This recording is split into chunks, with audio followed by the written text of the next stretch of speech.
Welcome to Thrive, Transformative Strategies for the New Year, the CLA virtual conference poised to redefine your approach to success. Today, we unite under the banner of innovation, ready to forge new paths in personal and professional growth. Each speaker today brings unique insights to propel us forward.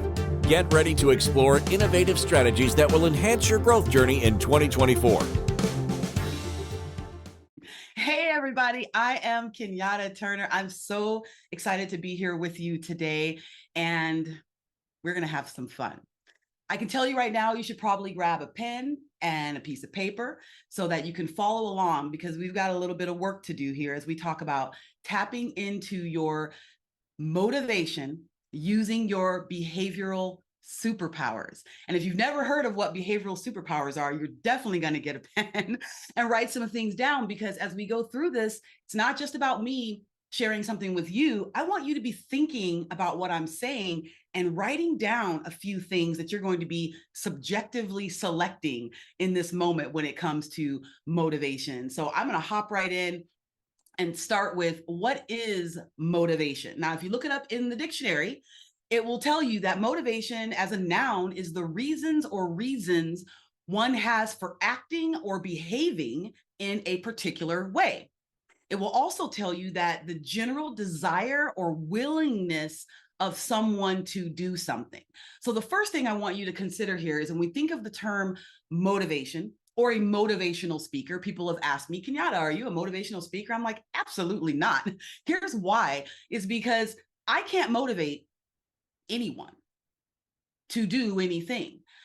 Ideally, I would like to think that I can inspire you to find your motivation. Motivation is intrinsic. It is not something that typically an external factor can create unless a person absorbs that, right? So like I said, the noun, the reason or reasons one has for acting or behaving in a particular way. So that comes from within. And we're going to dig into a couple concepts around that, especially as you think about if you're an entrepreneur or professional, if you work for a company or organization, or you have a coach or someone who helps and mentors you, you may often hear them talking about the concept of motivating you. Well, it's not their job to do that. It's your job, but it's your job to really kind of figure out and understand what it is, who you are, and why certain things will motivate you over others. So we're going to dig into that as I jump in. But let's talk about, again, motivation. We hear this term so many times. We hear about motivational quotes, and I'm someone who loves a good quote. I like to read them. I like to post them around. I'm always interested in things that I like to put in front of myself that kind of snap me back and remind me of the things that I know that are important to me, or I just think it sounds cool. And I'm like, yeah, that makes sense, right? So motivational quotes and inspirational quotes are cool. You can go right now to Google and look up motivational quotes. And if you put say images, all these images are going to come up. You may share those on social media. You may print them out and put them on your desk. There is something really powerful about auto-suggestion. And oftentimes these motivational quotes and phrases and pictures and images are things that can help us do that. But it goes so much deeper than just that. But if you like quotes, I'll give you one right now. Put this in your notes. No one is coming to save you. No one. Now, here's the thing. Regardless of what you may think spiritually, I will still make that statement. And here's why. Because even if there is someone or something bigger than you that you may feel is going to do that, I bet there's still some things you have to do on your own. I guarantee it. No one's coming to save you. The sooner you wrap your head around that concept, then you start taking personal accountability for the things that are truly important to you, right? And how will you get there? And again, I love quotes. So if you like that one, write that in the chat or not in the chat, but just write that in your own notes, right? So no one's coming to save you, and neither will I. However, I can help you if you let me. I can help you by opening your mind to a few things. I'll tell you quickly who I am before I jump into the rest of this, because some of you may have never seen me before. This may be the first time you're hearing my voice or reading these words. And I want you to know that my name is Kenyatta Turner. I'm the CEO and founder of Freedom Empire Consulting, and I am an outgoing, fast-paced influencer. Now, I should tell you that it has nothing to do with social media when I say the word influencer. It has everything to do with the context of the word. And that actually Those are my behavioral superpowers. Okay. Now, I'm also a behavioral influencer. And what I do is I don't influence people's behavior. I influence how you understand your behavior. And that's really important to know, because as we kind of jump into this, I'll share a little bit about how this process works. And I'm going to want you to be jotting down some things as you identify some things that make sense to you when I start talking about your behavior and how you can use your behavior to motivate yourself. So not only am I an outgoing, fast-paced influencer, I'm a transformational speaker. I'm a behavioral superpowers coach. I train others to do the same. I am an international best-selling author.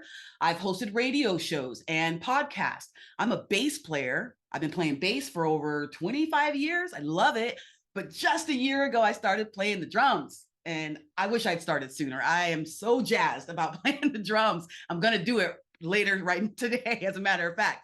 But I facilitate masterminds. I've been part of some book projects and different things. I just love life, love music, love art, and love coaching, behavioral mindset, and development. So that's why I'm going to share with you a few things. And here's another quote for you. Put this in your notes. To know yourself and others, you must first sacrifice the illusion that you already do. To know yourself and others, you must first sacrifice the illusion that you already do. Now, I am going to turn 49. It was 10 years ago, before I turned 39, that I jumped off a cliff and sprouted wings. I knew I wanted more for my life, but I'd already spent 20 plus years running colleges. That's my background. I was an executive leader in every department except for financial aid. And I grew up literally working in a place of growth and development. And I absolutely loved it until I didn't love it anymore. So I left. But I left because I got to the point where I was about to turn 39 years old. Why is that relative? Because that was the age that my father was when he passed. I was only 16. I quite honestly did not think I would live to be 39 years old, but it came fast. So one day I wake up and realize I'm about to turn 39. I'm about to be the age my father was when he passed. And to me, that seemed really, really young, when I used to think that was really, really old. So this is important as you think about any extra that you get. I call them my extra innings, right? So I decided in that moment, I would not squander 1 day, 1 hour, 1 minute, 1 year beyond the age of 39 if I got extra. So when I realized I might just make it to my 39th birthday, I quit my job. I jumped off the cliff. I left the corporate scene. I said, I'm out of here. I'm going to go create my freedom empire. But it's weird. I didn't call it freedom empire then because I hadn't come up with that. But I said, I'm leaving to go build my empire. And I didn't know what that meant. But I left. Things started happening. And then there was a point about 5 years in when I found out my behavioral superpowers. And it was literally like throwing gasoline on a fire. I found out why I was motivated to do certain things. I found out why I'd always had jobs that had me doing certain things. I found out why I got so excited when I was allowed to do or had the opportunity to do certain things. So to know yourself, you must first sacrifice the illusion that you already do. Basically means, yes, I figured some things out about myself by the age of 39. Now I'm about to turn 49. I figured out some more things and I'm continuously learning. So I want you to open your mind right now. Like, you may know yourself, but I'm going to ask yourself, or ask you, how well do you know yourself? Is there room to learn something more? Well, I'm guessing there is, if you're even paying attention to this conversation right now. So let's jump into it. And we're going to start the process of me explaining to you about why people fail at work and in organizations, right? And I believe that an organization is a household. It's an entity. It's your freedom empire, right? Whatever that is. And here's a couple things right now that there was a study done in 2020 surveying hiring managers from all these different sectors, 20,000 employees, right? And here's what they found. This is why they would struggle in the first few months of doing what they were doing, is that they weren't coachable. They had no emotional intelligence, no motivation, and I'm going to say behavioral motivation, temperament, or technical skills. Technical skills is the smallest percentage of that pie, right? It's not about whether you can do something. It's about how you think about what you're doing. If you're in behavioral alignment, if you have emotional intelligence, are you coachable to get better? And are you even in the right space? Are you shoving a square peg into a round hole, or are you a round peg in a round hole, right? ideally, the behavioral motivation is really the key. If you don't have that and that alignment in doing what it is you're doing, life, business, career, then there's going to be more struggle than you probably need to, like shoving a square peg into a round hole. It will go in there. But how bloody is that? How painful is that? How long will that take? Again, I'm going to show you how to get the round peg. Okay. So we also know that organizationally, when people understand their behavioral motivation, that they become more productive overall. Team productivity goes up by 70%. Employee engagement or individual engagement goes up by 40%. And then client revenue and customer satisfaction goes up by 23%. We know this. So I don't care what industry you're in, those numbers are going to be true if you understand behavioral alignment and behavioral motivation, because you're doing what you're built to do. Everything that I do in my business, I do from the lens of a behavioral assessment called Behavioral SuperPowers. And by the time I'm done with this, I have a feeling you're going to want to know what that assessment is and take it yourself so you can get some objective behavioral data and science around your behavioral motivation. But I'm going to give you some ideas that are going to kind of spin you in the right direction as we go through this. Now, I have a framework called Behave, B-E-H-A-V-E. And if you're writing this down, I'll tell you the B stands for behavior matters. It's my hashtag, behavior matters. The E stands for emotional intelligence. The H is holistic healing. A, actionable awareness. The V is visionary thinking. And E is empathetic energy. This is what you're able to create in your life, in your business, with your family, when you understand who you are and why you are, and your own behavioral motivation. So I want to show you a couple of things. There's going to be 8 factors that we're going to go through. And you might have just said, whoa, 8, that's a lot. Everyone else has been giving me 3. I don't care what everybody else has been giving you. There's 8 factors, and here's what you need. So get ready to write them down so that you can become behaviorally and unapologetically you. That's what I want for you as we go through this. So start thinking right now. Who am I? Why am I? What are my unique gifts, skills, talents, and abilities? You may already know that, but again, remember the quote that I mentioned earlier: to know yourself and others, you must first sacrifice the illusion that you already do. But these are timeless questions that people always ask. Who am I?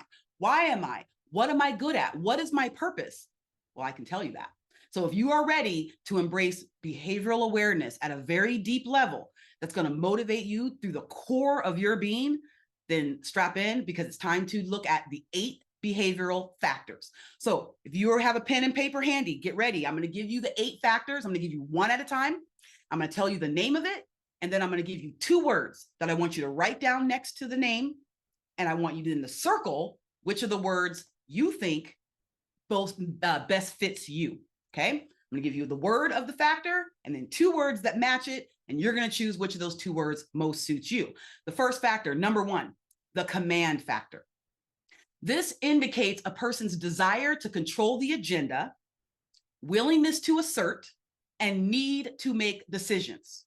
Number 1, the command factor. The 2 words you're going to write down are cooperative and take charge. Cooperative and take charge. Which one are you? Just circle it. Don't even think, just write it down and circle it. Are you cooperative or you take charge? Factor number 2. This is about motivation, right? This is what you're motivated to do and be.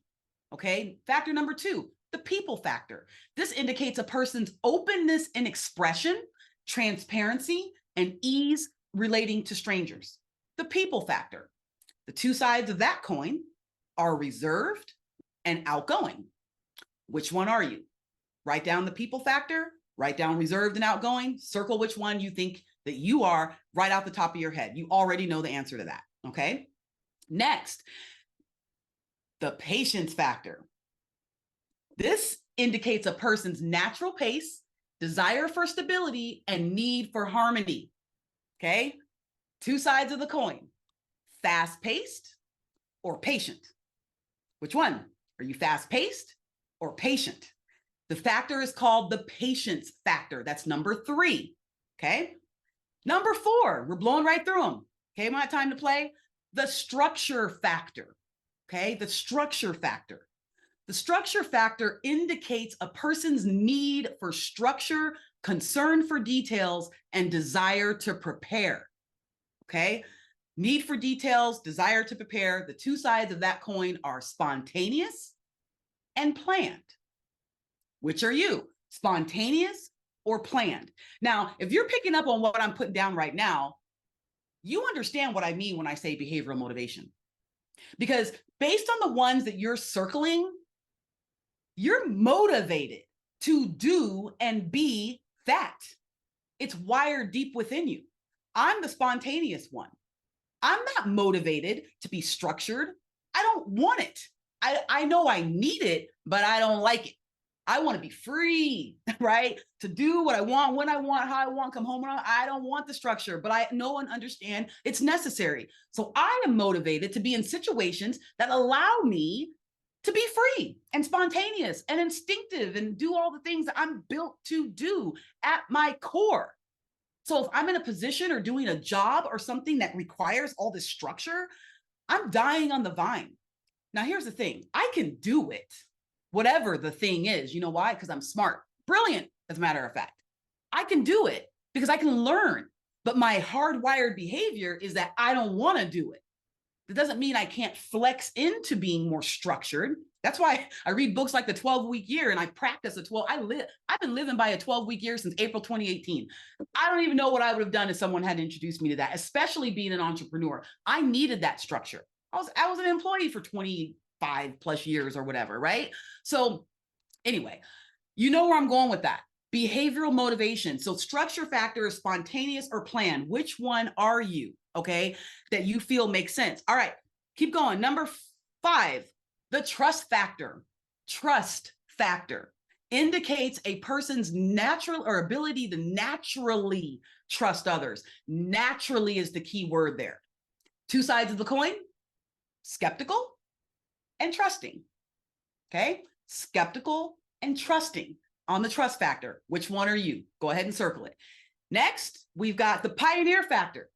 The pioneer factor indicates, is number 6, indicates a person's drive to set ambitious goals and pursue them. Okay. One side is content. The other side is pioneering. Now here's a visual for these content and pioneering sides. Think of 2 water vehicles going to the same place, right? One vehicle's a speedboat. That's the pioneering. The other one's a cruise ship. They're going to the same place, but they're getting there in very different ways. Okay, that's a visual of the pioneer factor, content and pioneering. Number 7, the risk factor. Woo! Yeah, I know which one I am on this one. It's got me in trouble, but it's also gotten me major opportunities as well. The risk factor, number 7, indicates a person's willingness to take risks and their ability to tolerate the consequences. Willingness to take risks and ability to tolerate the consequences. One side is cautious, the other side is risk-taking. Remember, we're talking about behavioral motivation here. Which one are you motivated to do? Are you motivated to be cautious and mitigate the risk? Or are you motivated to jump off the cliff and sprout wings like I did when I quit my job and I didn't have a job or a business lined up? I was ready to live out of my car if I had to.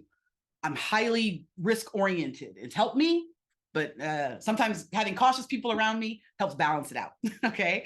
And then lastly, number 8, the creative factor. This indicates a person's capacity to be original, create, and work within new ideas. So to be original and create and work within new ideas, this is number 8, the creative factor. One side is called anchored, the other side is called creative. Are you someone who thinks within the box or the parameters, and that's where you create your creativity once you understand the tried and true method?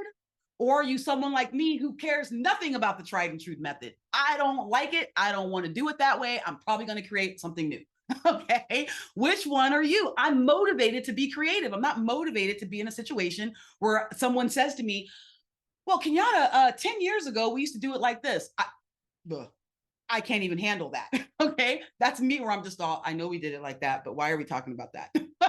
However, I'm also the person who may reinvent the wheel when it doesn't need to be reinvented, right? Someone else is going, Kenyatta, the wheel works just fine. And I'm like, ooh, but can we just paint it purple and put sprinkles on it? Because that's what I want, right? I'm motivated for opportunities to do that. This is about behavioral motivation and alignment. Those are the 8 factors. And I can tell you that behavior causes 87% of the performance issues in life and in business. 87%. So we know that once you have a handle on this, then you can understand that how you do anything behaviorally is literally how you do everything. Those factors that I just went through apply to business, life, a road trip, how you go grocery shopping, how you clean the yard, how you even prepared to come today, what you're reading, when you're reading it, all the things. You can't get away from your behavior. It's hardwired within you. You might as well embrace it because it's already there. What I do is I help people understand that. I help them take our behavioral assessment. It's called the Behavioral SuperPowers exercise. It's 46 questions. It's 10 minutes long, and it gives you a lifetime of results. If you're familiar with Myers-Briggs, Kolbe, Enneagram, and all the things, all of these psychometric assessments are fantastic. They measure different things, though. Many of them measure learned behavior, which is great, which is why they tell you to take it every couple years or so. But if you take my Behavioral SuperPowers exercise, you will take it one time in your life if you're over the age of 18. And I say that because we give it to 13-year-olds and up. But when they're 18, they take it one more time and that's it. Because we're not measuring what you've learned, we're measuring who you are. There is a difference. And who you are doesn't just change overnight. It rarely changes at all. It doesn't mean you can't flex the needle, though, but you need to understand your baseline for personal growth and development. Think about this. Everyone talks about personal development. Read books. Yeah, but what book? How do you even know if you don't know what you need to develop? It has to be with self-awareness and understanding. So taking our behavioral exercise and going through the process of discovering your behavioral superpowers, having an uncovering session to understand what the data means, and then eventually unleashing that behavioral superpower, that takes time. That does not happen overnight, but that is what I do. So I help people with that process. And I do it in every area of my business. I don't use my behavioral assessment as an ancillary tool. It is the foundation of everything I do. All the coaching I do, all the training, the speaking for executives or one-on-ones or group sessions, it doesn't matter. Everything starts with the assessment. And I give you mine as well, because I need you to know who I am, an outgoing, fast-paced influencer who's extremely spontaneous, who's extremely abstract, very daring, and focused on results. But I'm also a person who's extremely logical. I favor logic over feelings. Doesn't mean I don't have feelings. That means I'm going to always be sitting there going, how can we solve this problem so that we don't have to deal with it again? Right? And that may not always be the best approach, but I understand myself. I honor myself. And because of that, I have a deep understanding for others. I know how to manage the differences and celebrate the differences of other people because I study this and I pay attention to it. But I also know that if you don't know who you are at your core, your challenge begins there. Without that clarity, you may be spinning your wheels in ways you don't even think you need to. I think about the word ikigai, the reason for means, a Japanese concept where it's do what you love, what the world needs, what you can get paid for, and what you're good at. Learning my behavioral superpowers helped me find my ikigai. I know what I'm built to do. I can't even avoid it. It's built within me. So go to my website if you want to find some more information. It's freedomempireconsulting.com. My name is Kenyatta Turner. I'm the CEO and founder of Freedom Empire Consulting. And go to www.freedomempireconsulting.com. Make sure you go to my website. If you want to take the behavioral exercise, you want to know more. My behavioral superpower is an influencer. I use my behavioral superpowers to help you unleash yours.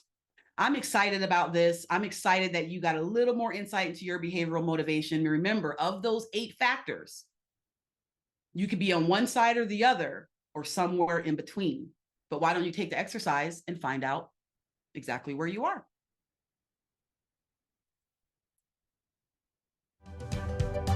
Thank you for engaging with this session of Thrive. As we continue with our next speaker, remember the insights and strategies shared are steps towards your transformative journey this year. Stay connected for more empowering talks. The Connected Leaders Academy is committed to your ongoing journey of growth and excellence. Remember, this journey is just beginning. Let's keep the momentum going. Join our community at www.connectedleadersacademy.com.